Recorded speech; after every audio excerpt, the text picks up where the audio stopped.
بسم اللہ الرحمن الرحیم الحمد للہ رب العالمین والصلاة والسلام علی سید الانبیاء والمرسلین وعلی آلہ واصحابہ وعطرتہ اجمعین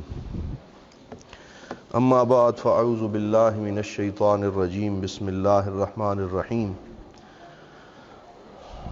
قال اللہ تبارک و تعالی فی القرآن المجید والفرقان الحمید یا ایہا الذین آمنوا کتب علیکم الصیام کما کتب علی الذین من قبلکم لعلکم تتقون صدق اللہ مولانا العظیم وبلغنا رسولہ النبی الکریم ونحن علی ذلک لمن الشاہدین والشاکرین والحمد للہ رب العالمین۔ تمام احباب محبت سے ادب سے حضور کی بارگاہ میں درود پاک پڑھیے۔ الصلاۃ والسلام علیک یا سیدی یا رسول اللہ، الصلاۃ والسلام علیک یا سیدی یا حبیب اللہ، الصلاۃ والسلام علیک یا رحمۃ للعالمین وعلی آلک واصحابک یا سیدی یا شفیع المذنبین۔ معزز و محتشم برادران اسلام، اللہ رب العزت کے فضل و کرم سے ہم سب آج جمعۃ المبارک کی اس نشست میں حاضر ہیں۔ دعا ہے اللہ تعالی ہم سب کی یہ حاضری اپنی بارگاہ میں مقبول و منظور فرمائے۔ دو رمضان المبارک ہے اور امت مسلمہ رمضان المبارک کے مناسک ادا کر رہی ہے، اور ہم سب رمضان المبارک کی کیفیات سے لطف اندوز ہو رہے ہیں۔ یہ مہینہ اللہ رب العزت کا مہینہ ہے، اور اللہ رب العزت نے ہمیں پورے سال میں یہ سمجھتا ہوں کہ ایک تزکیہ کی ورکشاپ عطا فرمائی ہے، کہ جس کے اندر جیسے ہم کورسز رکھتے ہیں، ورکشاپز رکھتے ہیں، اور جن کا مقصد ہوتا ہے کہ پریکٹس کروائی جائے اور عملی مشق کروائی جائے، تو اللہ رب العزت نے ہمیں تقوی، طہارت، پاکیزگی اور خیر کے کاموں کی عملی مشق کروانے کے لیے رمضان کا یہ مہینہ عطا فرمایا۔ تو یہ 5 جو اسلام کے بنیادی رکن ہیں، ان میں جہاں کلمہ ہے، نماز ہے، حج ہے، زکوٰۃ ہے، اسی طرح روزہ بھی اسلام کا بنیادی رکن ہے اور عبادت ہے۔ اور ہر عبادت سے نفع حاصل کرنے کے کچھ آداب ہوتے ہیں، جب تک وہ آداب ملحوظ خاطر نہ رکھے جائیں وہ عبادت کما حقہ ادا نہیں ہوتی۔ تو ان آداب کا خیال رکھنا بہت ضروری ہوتا ہے، جس سے اس کا زیادہ سے زیادہ نفع حاصل کیا جا سکے۔ حضور نبی رحمت صلی اللہ علیہ وسلم کے زمانے میں کچھ منافقین بھی تھے، اور جن کے بارے میں پوری ایک سورت نازل کی گئی جسے سورۃ المنافقون کہا جاتا ہے، جس میں ان کی صفات اور وہ علامتیں بیان کی گئیں جن کی وجہ سے وہ منافق کہلائے، کہ وہ باطنی طور پر اسلام کے دشمن تھے اور ظاہری طور پہ ساتھ ساتھ لگے ہوئے تھے اور اسلام کو گزند پہنچانا چاہتے تھے۔ تو اب وہ بھی نمازیں تو پڑھ رہے تھے اور دیگر تمام شعائر مسلمانوں کے ساتھ مل کے وہ ادا کرتے تھے، لیکن قرآن حکیم نے ارشاد فرمایا کہ ان کی ساری نمازیں اور ان کی ساری عبادتیں رائیگاں چلی گئیں اور کسی چیز کا انہیں فائدہ نہ ہوا، کیونکہ جو اس کے بنیادی آداب ہیں وہ ادا نہیں کر پا رہے تھے۔ تو اللہ تعالیٰ نے ان کے بارے میں فرمایا ان المنافقین یخادعون اللہ وہو خادعہم، کہ جو منافق ہیں وہ اللہ رب العزت کو نعوذ باللہ دھوکہ دینے کی کوشش کرتے ہیں، جبکہ اللہ ان کے دھوکے کی ان کو سزا دیتا ہے۔ اور ان کی نشانی کیا ہے؟ وَإِذَا قَامُوا إِلَى الصَّلَاةِ قَامُوا كُسَالَىٰ، جب بھی نماز کی طرف اٹھتے ہیں تو بڑے بوجھل ہو کے اٹھتے ہیں، بوجھل قدموں کے ساتھ نماز کی طرف آتے ہیں، سستی کے ساتھ آتے ہیں، ان کا دل نہیں چاہ رہا ہوتا لیکن مجبوری کے ساتھ نماز کی طرف لائے جاتے ہیں۔ تو یہ تو منافقین کی صفت اللہ رب العزت نے بیان فرمائی ہے۔ تو ہمیں اپنے اندر جھانکنا چاہیے کہ اگر یہ بات ہمارے اندر پائی جاتی ہے تو یہ تو منافقین کی نشانیوں میں سے ایک نشانی ہے کہ وَإِذَا قَامُوا إِلَى الصَّلَاةِ قَامُوا كُسَالَىٰ، کہ وہ نماز کے لیے شاداں و فرحاں نہیں آتے، وہ نماز کے لیے دلچسپی سے نہیں آتے، وہ نماز کی طرف ہانک کر لائے جاتے ہیں۔ اور پھر فرمایا یراؤون الناس، اور وہ لوگوں کو دکھانے کے لیے عبادت کرتے ہیں، وَلَا يَذْكُرُونَ اللَّهَ إِلَّا قَلِيلًا، اور وہ اللہ رب العزت کا ذکر بہت تھوڑا کرتے ہیں۔ یعنی یہ منافقین کی 3 بنیادی علامات ایک آیت میں ذکر ہوئی کہ نماز کی طرف خوشی سے نہیں آتے اور ریاکاری کرتے ہیں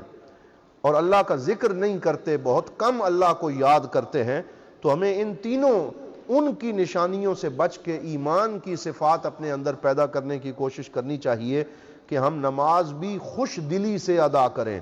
اور ریاکاری اور دکھلاوے سے اپنے اعمال کو بچائیں اور اللہ کا کثرت سے ذکر کریں۔ تو یہ وہ علامات ہیں جو مومنین کی علامات اور صفات ہیں۔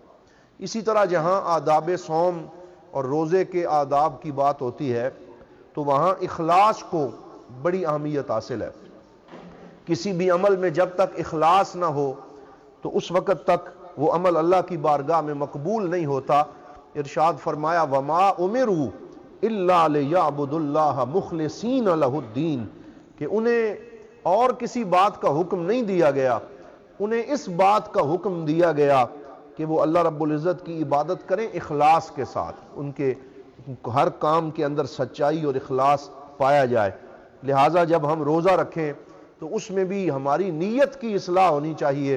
اور روزہ ہے ویسے بھی ایک ایسا عمل ہے کہ باقی ساری چیزوں میں اخلاص بڑا یعنی دکھلاوا بڑا آسان ہے۔ جب آپ نماز پڑھتے ہیں تو اس میں بھی دکھلاوے کا شائبہ پیدا ہوتا ہے، جب آپ صدقہ کرتے ہیں تو اس میں بھی پریزنٹیشن اور دکھلاوے کا شائبہ شامل ہوتا ہے۔ اور آج کل بعض لوگ بہت تھوڑی چیز دیتے ہوئے بھی اپنی سیلفی بنوا رہے ہوتے ہیں اور ویڈیو جو ہے وہ بنا رہے ہوتے ہیں اور اس کو شیئر کرتے ہیں۔ تو ان ساری چیزوں میں دکھلاوے کا عنصر غالب ہے، لیکن روزہ ایک ایسی عبادت ہے جس میں دکھلاوا بھی آسان نہیں ہے، کیونکہ کوئی بندہ روزہ رکھ کے یہ کہتا تو نہیں پھرتا کہ میں روزے سے ہوں، اور روزہ کسی کا کسی کو نظر نہیں آتا، بلکہ یہ ایک باطنی عبادت ہے، نظر نہ آنے والی عبادت ہے۔ تو اللہ رب العزت نے اخلاص کی پریکٹس کروانے کے لیے ہمیں روزہ عطا فرمایا کہ روزہ صرف اللہ کے لیے ہے اور اللہ رب العزت ہی اس کا اجر عطا فرماتا ہے۔ تو اس لیے مخلوق کی تعریف سے بے نیاز ہو کر اللہ رب العزت کی رضا کے لیے، اسے خوش کرنے کے لیے ہم روزہ رکھتے ہیں تاکہ ہمارا رب ہم سے راضی ہو جائے۔ اخلاص روزے کا بنیادی رکن ہو گیا اور اس کی شرط ہو گئی۔ پھر روزے کے کچھ عملی آداب ہیں، جن میں سے 2 آداب تو حضور صلی اللہ علیہ وآلہ وسلم نے خود بیان فرمائے، تعجیل الافطار و تاخیر السحور، کہ افطار میں تاخیر کرنا افطار میں جلدی کرنا اور سحری میں تاخیر کرنا۔ اس کا کیا مطلب کہ حضور صلی اللہ علیہ وسلم نے فرمایا کہ جب افطار کا وقت ہو جائے تو پھر لیٹ نہ کرو، پھر یہ نہ کہو جی کہ میرے اندر تو ابھی اور قوت موجود ہے، میں 20 منٹ اور افطار لیٹ کر سکتا ہوں۔ اللہ رب العزت کو یہ بات پسند نہیں ہے، بلکہ جس وقت افطار کا ٹائم ہوتا جائے تو ایک لمحے کی تاخیر کے بغیر فوراً روزے کو کھول دو، اور اللہ رب العزت اس پہ خوش ہوتا ہے، اللہ کا رسول صلی اللہ علیہ وسلم بھی اس پہ خوش ہوتے ہیں۔ اور سحری کے اندر جلدی کرنا یہ افضل نہیں ہے، بلکہ سحری کے اندر تاخیر کرنا، یعنی آخری وقت میں جا کے اپنی سحری کا کھانا جو ہے وہ کھانا، کہ جب آذان آپ سنیں اسی وقت آذان سے پہلے آپ اپنی سحری کا اختتام کریں۔ آج کل شہروں کے اندر یہ ایک نئی بدعت پروموٹ ہو رہی ہے کہ بعض لوگ رات کو 10-11 بجے کھانا کھا کے سو جاتے ہیں اور اسی کو اپنی سحری سمجھ لیتے ہیں، اور صبح سحری کے وقت اٹھتے ہی نہیں ہیں اور وہ سحری کا کھانا کھاتے ہی نہیں ہیں، تو ایسا روزہ مکروہ ہو جاتا ہے، اور ایسے روزے کو اللہ اور اس کے رسول صلی اللہ علیہ وسلم نے پسند نہیں فرمایا۔ اسی لیے حضور صلی اللہ علیہ وسلم ارشاد فرماتے تھے ان فی السحور لبرکہ تسحروا، سحری کیا کرو، کیونکہ سحری میں اللہ رب العزت نے برکت رکھی ہے۔ اور اس کی برکت کا ایک پہلو یہ بھی ہے، کیونکہ اللہ رب العزت یہ چاہتا ہے کہ جو سحری کا وقت ہے وہ آئیڈیل ٹائم ہوتا ہے، وہ اللہ رب العزت نے ہماری زندگی میں ایک ایسا وقت رکھا ہے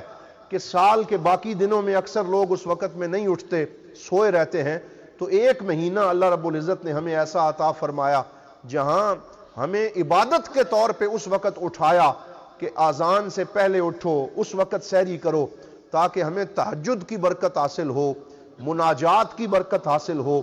دعاؤں کی برکت حاصل ہو، اور ہم اس وقت میں اللہ رب العزت کو پکاریں، اس سے گفتگو کریں، مصلی پہ بیٹھیں، تسبیحات پڑھیں، اور صرف ظاہری سحری نہ کریں بلکہ باطنی سحری بھی کر رہے ہوں، اور وہ باطنی سحری یہ ہے کہ اللہ رب العزت کی بارگاہ میں حاضر ہو کر اللہ رب العزت سے مانگنا، دعا کرنا اور سحری کی برکات حاصل کرنا۔ اس وجہ سے اس وقت حضور صلی اللہ علیہ وسلم پہ کثرت سے درود پڑھا کریں، اس وقت اللہ کا ذکر کیا کریں، اور زیادہ نہ ہو سکے تو ہر بندے کو سحری کے وقت 2 رکعت نماز تہجد اور نفل ضرور ادا کرنے چاہیے تاکہ اسے سحری کی یہ برکت بھی حاصل ہو جائے، اور مناجات کرنی چاہیے۔ حضرت سیدنا یعقوب علیہ السلام جب حضرت یوسف کے فراق میں روتے تھے تو اس وقت ان کی بارے میں اللہ نے قرآن میں یہ آیت لکھی، انما اشکو بسی وحزنی الی اللہ واعلم من اللہ ما لا تعلمون، کہ میں اپنے دکھ اور غم کی شکایت اپنے رب کی بارگاہ میں کرتا ہوں اور میرا رب میرے احوال کو جانتا ہے۔ تو اسی لیے ہمیں بھی اپنے دکھ، اپنے کرب، اپنے مصائب اپنے رب کی بارگاہ میں سحری کے وقت میں پیش کرنے چاہیے اور دعا کا اہتمام کرنا چاہیے۔ پھر روزے کے آداب میں یہ بھی ہے کہ غفلت نہ ہو، یعنی ہم غافل ہو کے روزہ نہ گزاریں۔ آج کل ہمارے ہاں یہ جو ایک ٹرینڈ سیٹ ہو گیا ہے کہ روزے کی سحری کر کے ہم سو جائیں اور سارے روزے کے دوران سوئے رہیں، اور افطار سے پہلے عصر ٹائم آنکھیں ملتے ہوئے اٹھیں، اور پھر ہم جو ہے نہ نماز کا اہتمام ہو، نہ ذکر و فکر کا اہتمام ہو، اور غفلت طاری رہے، اور ہم یہ سمجھیں کہ افطار کر لیا تو روزے کا حق ادا ہو گیا۔ یاد رکھیں، جب تک رمضان کے روزے کے ساتھ نماز کی پابندی شامل نہ ہو اس وقت تک روزے کا حق ادا نہیں ہوتا، کیونکہ روزہ فرض ہے تو نماز بھی فرض ہے۔ ایک فرض کا اہتمام کرتے ہوئے دوسرے فرض کو چھوڑ دینا، اس سے بڑی کوئی اور محرومی نہیں ہو سکتی۔ لہٰذا روزے کے آداب میں یہ ہے کہ جتنے فرائض ہیں انہیں انسان بجا لائے اور غفلت کی حالت میں اپنا روزہ نہ گزارے، قرآن کی تلاوت کرے، نمازوں کا اہتمام کرے، اور اسی طرح کسی سے جھگڑا نہ کرے۔ یہ حدیث پاک ہے کہ حضور صلی اللہ علیہ وسلم نے فرمایا کہ روزے کی حالت میں اگر کوئی تمہارے ساتھ تکرار کرے اور تمہارے ساتھ جھگڑنا چاہے تو تم، حضور نے 3 دفعہ فرمایا کہ 3 دفعہ اسے کہو انی صائم انی صائم انی صائم، کہ میں روزے سے ہوں، میں روزے سے ہوں، میں روزے سے ہوں، تاکہ اپنے آپ کو بھی یاد کرواؤ اور اسے بھی یاد کرواؤ کہ میں ایک ایسی کیفیت میں ہوں جس نے میں نے ولگیرٹی نہیں کرنی، میں نے بد کلامی نہیں کرنی، میں نے روزے کے آداب کا خیال رکھنا ہے، اور وہ یہ ہے کہ انسان جھگڑا نہ کرے اور کسی کے ساتھ بد کلامی اور بد نظری نہ کرے۔ بعض لوگ روزے کی حالت میں بازار میں بیٹھ کے خواتین کو تاڑتے رہتے ہیں، غیر محرم خواتین کو دیکھتے ہیں، تو اس سے بھی روزہ جو ہے اس کے آداب پورے نہیں ہوتے، بلکہ انسان زیادہ گناہوں کا شکار ہو جاتا ہے۔ اسی طرح افطار کا ادب یہ ہے کہ اللہ کا ذکر اور دعا کا اہتمام کیا جائے۔ مشہور حدیث پاک ہے کہ حضور نبی رحمت صلی اللہ علیہ وآلہ وسلم نے افطار کے حوالے سے ارشاد فرمایا کہ انسان کے لیے افطار کے وقت اللہ نے ایک ایسی دعا رکھی ہے لا ترد، کہ جو دعا کبھی بھی مسترد نہیں ہوتی، بلکہ اللہ تعالیٰ افطار کے وقت کی دعا کو ضرور سنتا ہے۔ اس وجہ سے افطار کے وقت بھی خاص طور پہ دعا کا اہتمام کرنا چاہیے اور اللہ رب العزت کا ذکر کرنا چاہیے۔ ہم نے ایسے لوگ بھی دیکھے ہیں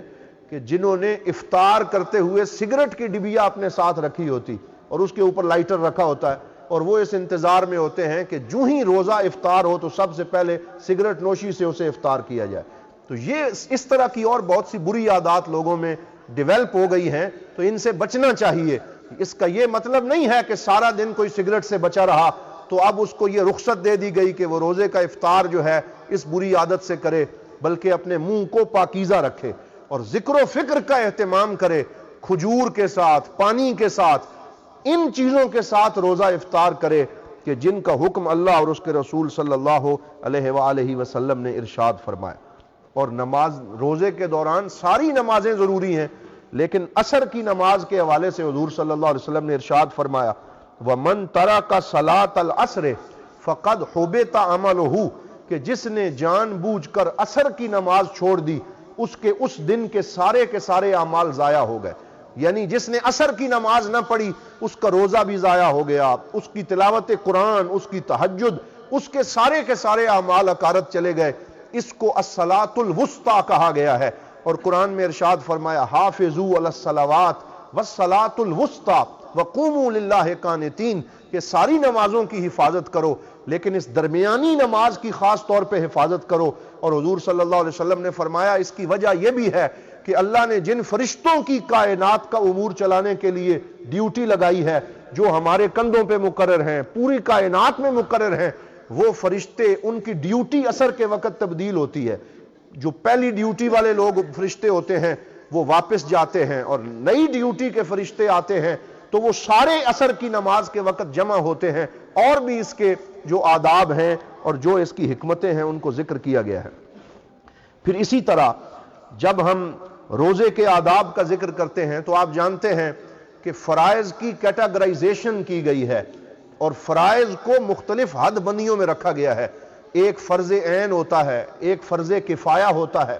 فرض عین اسے کہتے ہیں جو ہر بندے پہ فرض ہو، جیسے نماز فرض عین ہے۔ یہ نہیں ہے کہ گھر کے ایک بندے نے نماز پڑھ لی تو باقیوں کی ادا ہو گئی، بلکہ ہر بندے کے لیے نماز ادا کرنا ضروری ہے۔ لیکن نماز جنازہ فرض کفایہ ہے، اگر کچھ بندوں نے بھی نماز جنازہ ادا کر لی تو وہ ساری بستی گناہگار نہیں ہوتی، بلکہ سب کی طرف سے وہ ادا ہو جاتی ہے۔ تو اسی طرح کچھ فرض عین ہیں، کچھ فرض کفایہ ہیں، کچھ واجب ہیں، کچھ سنتیں ہیں، کچھ نوافل ہیں۔ تو یہ اسلام نے ایک درجہ بندی کی ہے۔ روزے کی حالت میں جہاں فرائض کا اہتمام کرنا چاہیے، وہاں سنتوں اور نوافل کا اہتمام بھی ضرور کرنا چاہیے تاکہ زیادہ سے زیادہ اللہ رب العزت کا قرب حاصل ہو۔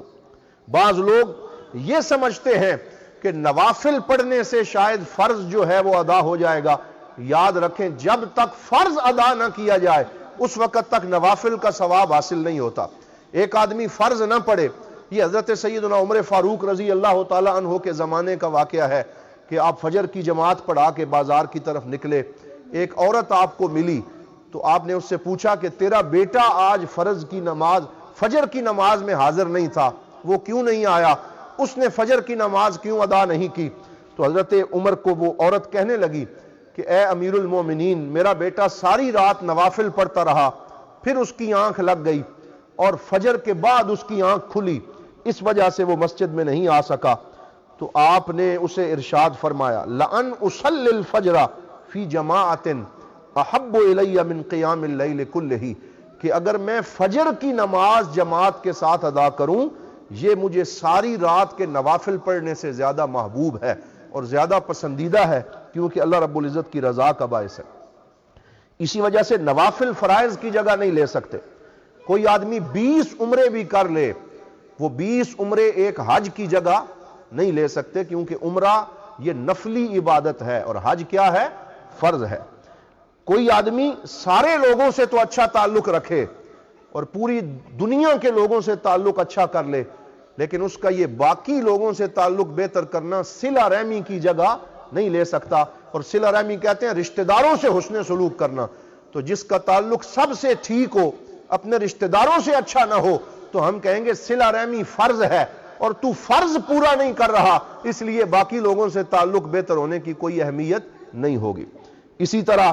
کوئی آدمی بہت چیریٹی کرے، صدقات کرے، لوگوں کو پیسے دیتا رہے، لیکن زکوٰۃ ادا نہ کرے، تو پھر اس کی وہ باقی چیریٹی اور صدقات بھی قبول نہیں ہوں گے۔ اسے کہا جائے گا کہ بھائی یہ جو زکوٰۃ ہے یہ فرض ہے، اور زکوٰۃ جب تک ادا نہ کی جائے اس وقت تک باقی صدقات کی کوئی اہمیت نہیں۔ اور آپ جانتے ہیں کہ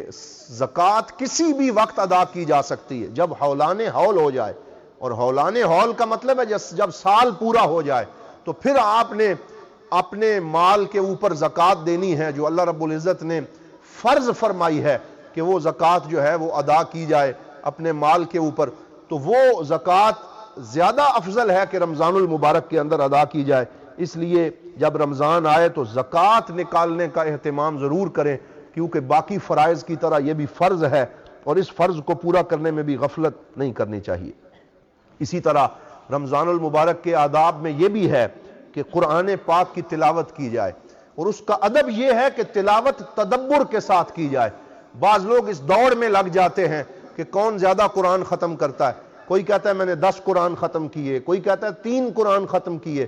لیکن افضل یہ ہے کہ چاہے آپ ایک قرآن پاک ختم کریں لیکن وہ تدبر کے ساتھ ہو، وہ ٹھہر ٹھہر کے پڑھا جائے، اس میں جلدی نہ کی جائے، قرآن کی تلاوت کے آداب کا خیال رکھا جائے تو اللہ رب العزت کو وہ تلاوت بہت زیادہ پسند ہے۔ حضرت سیدنا عبداللہ بن مسعود رضی اللہ تعالیٰ عنہ حضور کے صحابی ہیں، بہت اچھا قرآن پڑھتے تھے۔ ایک دفعہ وہ قرآن کی تلاوت کر رہے تھے اور رات کا وقت تھا، جب انہوں نے سلام پھیرا نماز سے تو پیچھے دیکھا کہ رسول اکرم کہہ دیجئے صلی اللہ علیہ وآلہ وسلم کھڑے ہیں، وَقَانَتْ عَيْنَاهُ تَذْرِفَانِ، اور حضور کی آنکھیں بہہ رہی ہیں، آنسو جاری ہیں، یعنی اپنے غلام سے قرآن سن کے حضور رو رہے تھے۔ اور سرکار دو عالم صلی اللہ علیہ وسلم حضرت عبداللہ بن مسعود کی تلاوت کا لطف لے رہے تھے۔ تو قرآن یوں پڑھنا چاہیے کہ اس کا لطف حاصل ہو، اور چاہے تھوڑی آیات پڑھی جائیں لیکن مخارج صحیح ادا کیے جائیں، مدات کا خیال رکھا جائے، اور صحیح آداب کے ساتھ سمجھ کر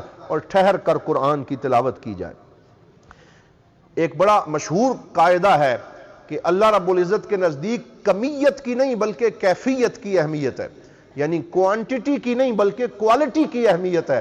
ایک آدمی مقدار زیادہ کرنے کی کوشش کرے لیکن اس مقدار میں کیفیت شامل نہ ہو تو پھر زیادہ مقدار جو ہے وہ اہم نہیں ہوتی۔ تھوڑا پڑھے لیکن اچھی کیفیت کے ساتھ پڑھے تو وہ اللہ رب العزت کو زیادہ پسند ہے۔ حضرت سیدنا داتا علی حجویری رحمت اللہ تعالی علیہ نے کشف المعجوب شریف میں اپنا ایک خواب ذکر کیا ہے۔ آپ فرماتے ہیں میں نے رسول اکرم صلی اللہ علیہ وآلہ وسلم کی زیارت مجھے خواب میں ہوئی، اپنے نبی کا جلوہ میں نے دیکھا، میرا اپنے نبی سے گفتگو ہوئی، کلام ہوا، تو سرکار نے مجھے فرمایا، رمضان کا مہینہ تھا، کہ اے علی حجویری میں تجھے روزے کا ادب نہ بتاؤں؟ تو کہا یا رسول اللہ ضرور ارشاد فرمائیں۔ تو حضرت داتا صاحب فرماتے ہیں کہ سرکار نے فرمایا اذا صمت فلیصم سمعک و بصرک و قلبک و کل عضو منک، کہ اے علی حجویری جب تو روزہ رکھے تو صرف تیرا پیٹ روزہ نہ رکھے بلکہ تیری سماعت بھی روزہ رکھے، تیری بصارت بھی روزہ رکھے، تیرا دل بھی روزہ رکھے، تیرا دماغ بھی روزہ رکھے، اور تیرے جسم کا ہر عضو روزے سے ہو۔ تو یہ روزے کے آداب ہیں، یعنی منہ سے برا نہ بولے، کانوں سے برا نہ سنے، آنکھوں سے برا نہ دیکھے، تو پھر وہ شخص روزے کے آداب بجا لانے والا ہوتا ہے۔ تو یہ وہ بنیادی چند آداب ہیں جو ہم نے رمضان المبارک کے ذکر کیے ہیں۔ ان میں علماء نے ایک اور ادب بھی ذکر کیا ہے، اور وہ ہے کہ فرح اور خوشی کا اظہار کرنا، یعنی رمضان کے مہینے میں خوشی کا اظہار کرے، فرحت و انبساط کا اظہار کرے، اپنے گھر کو سجائے، اپنے راستوں کو ڈیکوریٹ کرے، مسجد کی ڈیکوریشن اور سجاوٹ کا اہتمام کرے، مسجدوں کو آباد کرے، اور اپنے دسترخوان کو وسعت دے، لوگوں کو افطار کروائے۔ یہ بھی رمضان المبارک کے آداب میں سے ہے، اور یہ رمضان پر خوشی اظہار کرنے کا طریقہ ہے۔ آخری بات جو میں یہاں عرض کروں گا وہ یہ ہے کہ زکوٰۃ اور صدقات کو ادا کرنے میں سستی اور غفلت نہیں کرنی چاہیے۔ ایک شخص تھا جس کا نام سالبہ احادیث میں آیا ہے، اور اس کا مشہور واقعہ ہے کہ حضور صلی اللہ علیہ وسلم کی بارگاہ میں حاضر ہوا اور عرض کرنے لگا میں غریب آدمی ہوں، آپ میرے لیے برکت کی دعا فرمائیں کہ میرا رزق زیادہ ہو جائے۔ اس کے پاس 2-3 بکریاں تھیں اور کوئی شے نہیں تھی۔ تو حضور نے فرمایا کہہ دیجئے صلی اللہ علیہ وآلہ وسلم، اے سالبہ تھوڑے مال پر شکر کرنا یہ زیادہ مال سے بہتر ہے، اس لیے تو اسی پہ قناعت کر۔ وہ پھر آ گیا، اس نے کہا یا رسول اللہ میرے لیے دعا فرمائیں، آپ اللہ کے نبی ہیں، آپ کی دعا قبول ہوتی ہے، اللہ میرے رزق میں برکت دے۔ تو پھر میں قسم اٹھاتا ہوں کہ میں حقداروں کا حق ادا کروں۔ تو حضور نے ہاتھ اٹھا دیے، سرکار دو عالم صلی اللہ علیہ وسلم نے اس کے لیے دعا کی۔ جو ہی دعا فرمائی تو چند ہفتوں میں کہتے ہیں اس کا مال ایسے بڑھا جیسے کیڑے مکوڑے بڑھتے ہیں، یعنی ایک بکری سے کئی بکریاں، حتیٰ کہ اتنی وسعت اسے نصیب ہوئی کہ مدینہ پاک میں اس کا مال اور مویشی جو ہے اتنی جگہ نہ رہی جہاں وہ سنبھال سکے۔ تو وہ گاؤں مدینہ شہر کو چھوڑ کے ایک ڈیرا اس نے جنگل میں بنا لیا، وہاں اپنے پورے ریوڑ کو لے کے چلا گیا اور وہیں اس نے گھر بنا لیا۔ پہلے 5 نمازیں مسجد میں پڑھتا تھا،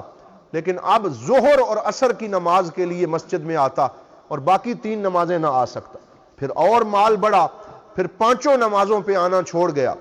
پہلے جمعے پہ آتا تھا، پھر آہستہ آہستہ جمعہ بھی چھوٹ گیا۔ اور پھر حضور صلی اللہ علیہ وسلم پر جب زکوٰۃ والی آیات نازل ہوئیں تو حضور صلی اللہ علیہ وسلم نے 2 اپنے صحابہ کی ڈیوٹی لگائی کہ جاؤ سالبہ سے کہو کہ اللہ نے جو تجھے مال دیا ہے اس میں سے صدقہ اور زکوٰۃ ادا کرو۔ تو جب حضور کے یہ غلام اور قاصد اس کے پاس پہنچے، اس نے حضور کا نامہ پڑھا اور پڑھ کے کہنے لگا کہ یہ ٹیکس اسلام نے لگا دیا ہے، یہ جزیہ لگا دیا ہے، جزیہ تو غیر مسلموں سے لیا جاتا ہے، میں مسلمان ہوں، میرے اوپر ٹیکس لگا دیا۔ ساتھ ہی کہنے لگا تم 2 دن کے بعد آنا، میں سوچ کر جواب دوں گا۔ تو وہ آگے چلے گئے، ایک اور غلام کے پاس گئے، اس نے اپنا بہترین مال جو ہے وہ پیش کیا، تو وہ باقی اموال جمع کر کے جب پھر اس کے پاس سے گزرے، اسے کہا ہاں بھائی تو نے کیا سوچا؟ تو کہنے لگا یہ تو ٹیکس لگا دیا حضور نے اور میں مسلمان ہوں، چلے میں سوچ کر جواب دوں گا۔ تو جب حضور صلی اللہ علیہ وسلم کے پاس وہ غلام پہنچے اور سالبہ کی یہ باتیں ابھی انہوں نے بتائی نہیں تھیں، وہ دور سے آ رہے تھے، حضور نے 2 دفعہ فرمایا سالبہ کا برا ہو،